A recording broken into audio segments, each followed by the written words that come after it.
Section 2.3 is all about the approximations of trigonometric function values. So we will be using our calculator today to make sure we know how to use our calculator with these functions. First and foremost, every time you pick up your calculator from here on out, I need you to reset it. AP Pre-Cal, which is the course, like the block before you, is changing the window settings and changing some of the settings on the calculators that we don't need. So anytime you pick it up, just give it a good reset for us. Second plus 712. That was going to be your question, yeah? Second plus 712, just, I always do that. I reset it like 3 times while I'm using it anyways, but just give it a good reset. Plus, we want to make sure that when we're using this calculator, we're using it in the correct mode. When you reset a calculator, / when you are using a calculator after one of my AP classes, it will be set in radian mode. We have been working with our angles being measured in degrees. So the thing that you need to remember to do is change the calculator, thank you, from radian mode to degree mode. To do that, you press the word mode on the calculator, and then you look down to where it says radian or degree, and then just make sure degree is highlighted. So go over to degree and press enter. It should highlight degree, and then we're working in the correct angle measurements. If you don't do this, you will get different answers. Okay. One of the main other things we need to talk about, though, is that if we are using a calculator to find a value of a trig function, unless it's one of the quadrantial angles where the answer is 0 or 1, for all of the other ones, the 1/2, the square root 2 over 2, the square root 3 over 2, your calculator is only going to give back to you as an approximation. So if the question ever states, give an exact answer, you're not really going to want to use the calculator. You're going to want to go back to the table we had been using, because most likely it's one of your special right triangle angles that we actually know the value for instead of an approximation. I don't know what just happened in my voice. But let's just make sure we know how to literally plug some stuff in, because it can immediately get challenging. Let's say I want you to find the sine of 49 degrees, 12 minutes. Well, first of all, that's in degrees, minutes, seconds. And second of all, it's not one of my 30, 60, 90, or 45 degree angles that we've been working with. So the thing we need to do is change the value of the angle from degrees and minutes to just decimal degrees, because our calculator can only work in decimal degrees instead of degrees, minutes, seconds. So if you remember the conversion from degrees, minutes, seconds to degrees, the degrees are fine. The minutes over 60, and if we had seconds, it'd be seconds over 3,600. So if you do 49 plus 12 over 60, give it to me as a decimal. So if you use the fancy fraction in your calculator, it will probably give you a fancy fraction back. You have to change it to a decimal. We should get that we're really wanting to find the sine of 49.2 degrees. Yes? No?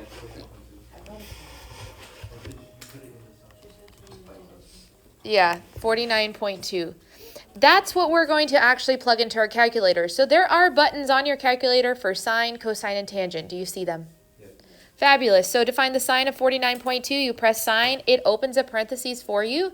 You type in 49.2. As long as you're in degree mode of your calculator will spit out to you that this value is approximately equal to 0.7570. Make sure you look on your homework for how it wants you to round. We're going to round to 4 decimals on our notes. Just ensure that that is the same number it wants you to round to on each of your homeworks. Easy peasy, yes? It's just throwing stuff in the calculator. This was challenging only because it was in degrees, minutes, seconds, and we had to convert it to decimal degrees first. But immediately, if I'm asking you to find the secant of 97.977 degrees, is there a button on the face of your calculator for secant? No, so problem. We don't get a button for secant, and there's not even a hidden button for secant. You have to remember what it is the reciprocal of. Secant is the reciprocal of which function? Cosine. So instead of doing secant, I can do 1 over the cosine of that same angle. So in my calculator, to evaluate the secant of 97.977, I have to type in 1 divided by cosine of 97.977. You can use the fancy fraction here, or you can just use the divide key, whatever makes you feel more comfortable. But 1 over the cosine of 97.977 should be approximately equal to negative 7.2059. And that makes sense that we got a number bigger or smaller than negative 1 because this is secant. Secant can go outside of 1 and negative 1. So we have this approximation. This is why knowing those reciprocals is very important, because there's no button for the reciprocals on here. We have to use the reciprocals. And so, like, what if we get so crazy and I ask you to evaluate 1 over the cotangent of 51.4283? Cotangent, does it have a button?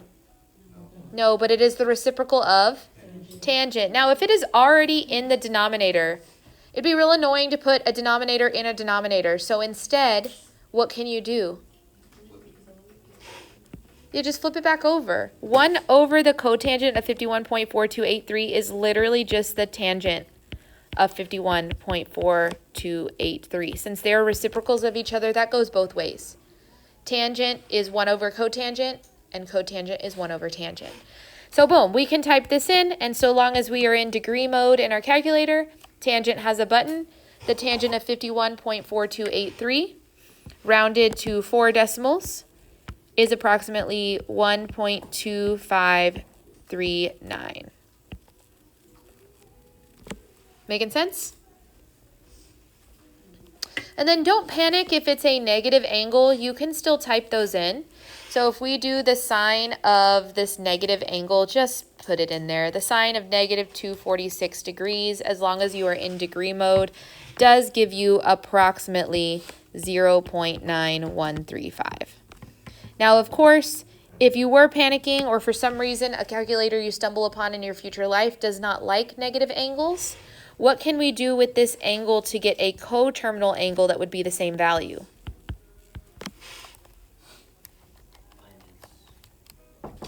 Not minus this time because it's already negative. We're going to add how much? 360. So we could have also found the sine of 114 degrees. And if you type 114 degrees, well, not to degrees, you're in degree mode, you should get the same value because these are coterminal. So if perhaps you stumble upon a calculator that doesn't let you type negative angles for some reason, you have a way to work around it. But for our calculators, they're strong enough to do that. Now, there's something I want to point out here. This whole time, when we've been solving these problems, we've been getting function values as my output. Cool, great, awesome.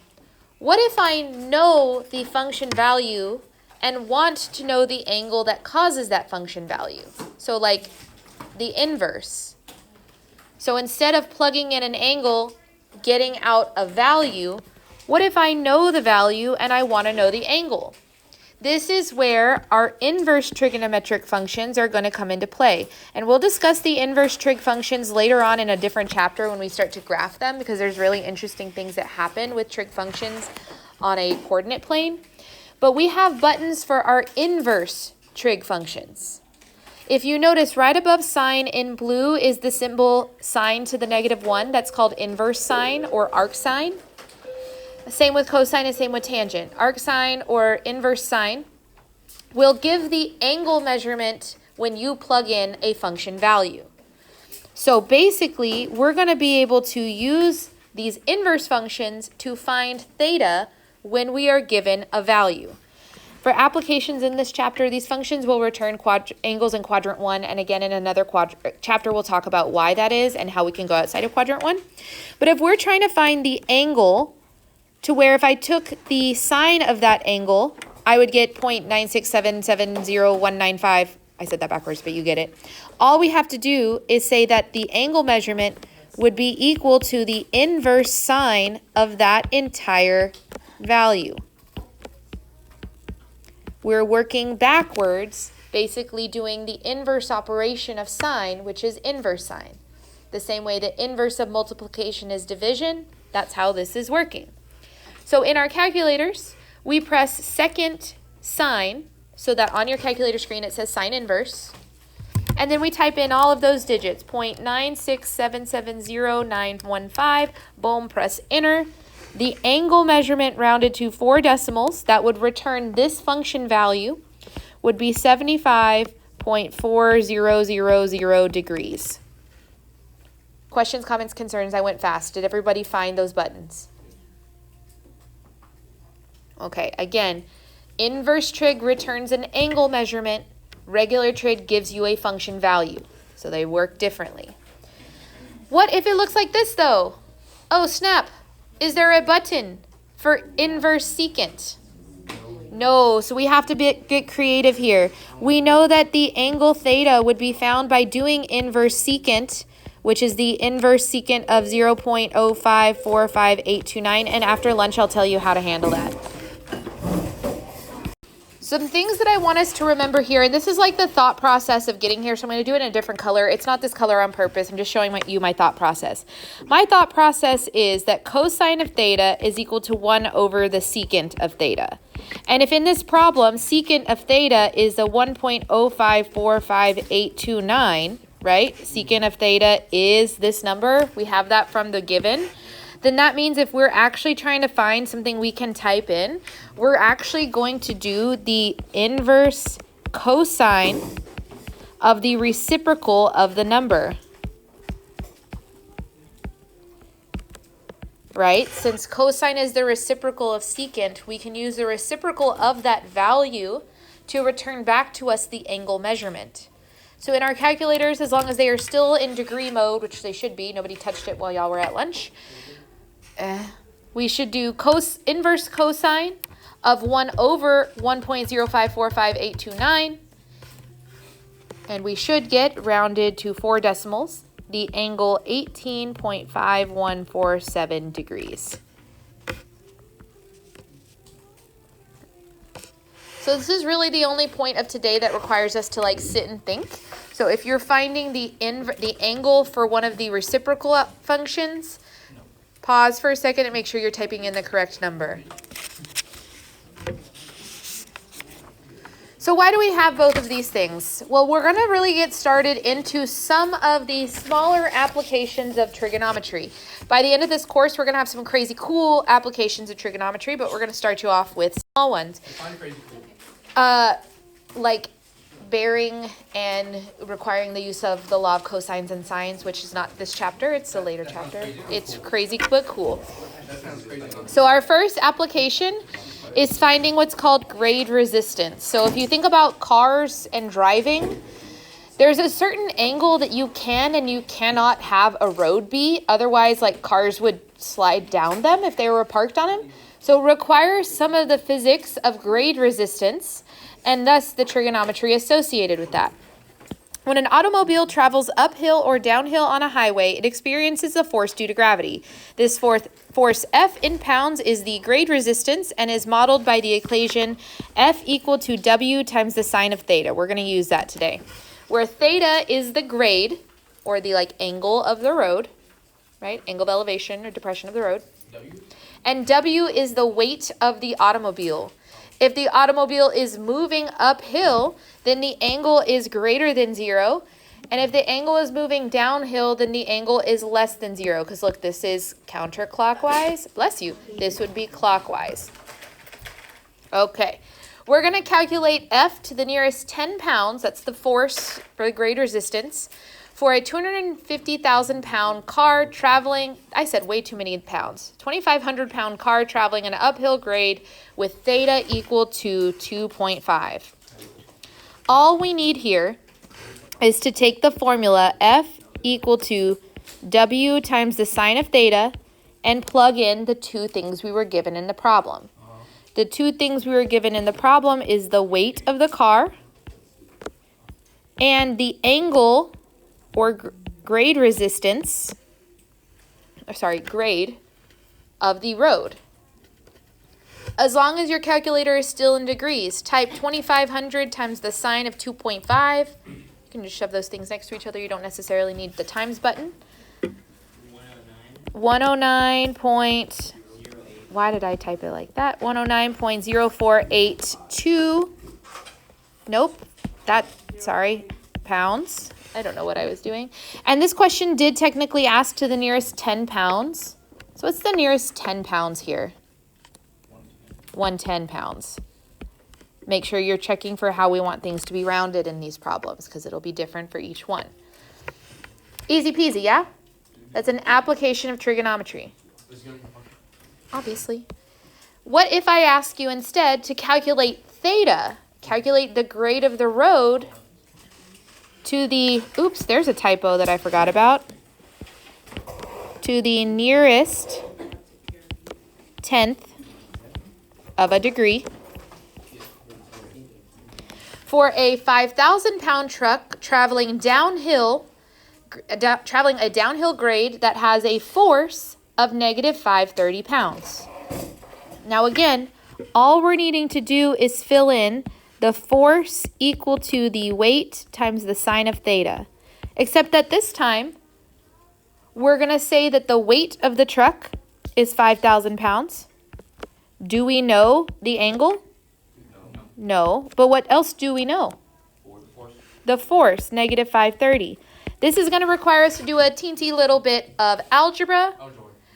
We solve for theta by first isolating sine of theta.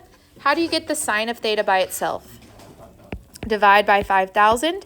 So I'm going to divide both sides by 5,000. I'm not actually going to do any computation to the very end because I don't want to round my numbers too early. And at this point, we have sine of theta equal to negative 530 over 5,000. How, on the page just before this, did we solve for the angle if we have a value that it's equal to? Let me flip back. So now we can take the inverse sine. Sorry, let me write theta first. Theta will be equal to the inverse sine of negative 530 over 5,000.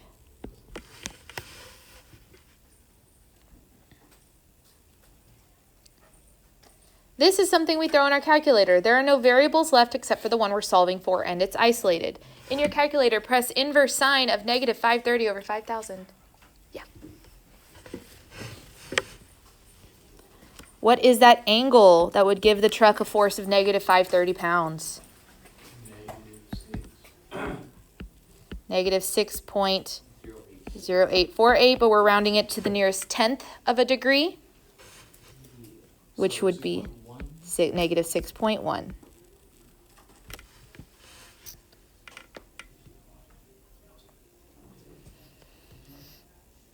All right, last little bit here. We're going to calculate the force for an angle of 0 degrees and an angle of 90 degrees. And let's just think for a second before we actually answer this. What does an angle of 0 degrees look like? Like if it was a road and it had a 0 degree grade. It's flat. Keep that in mind. What would it look like if the angle of your road was 90 degrees?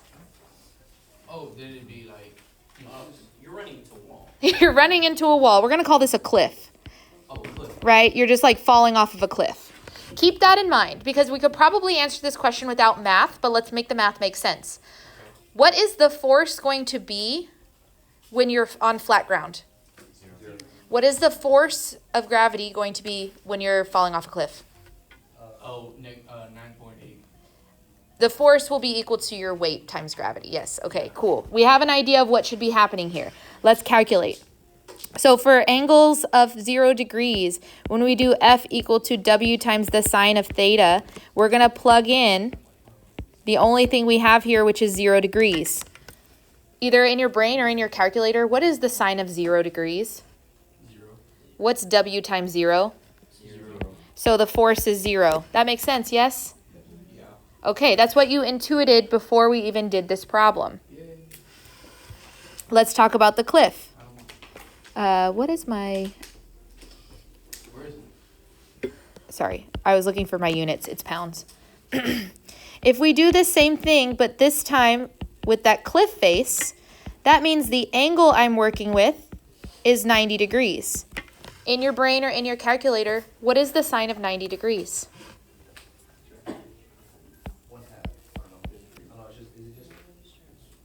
It's just 1. What is W times 1?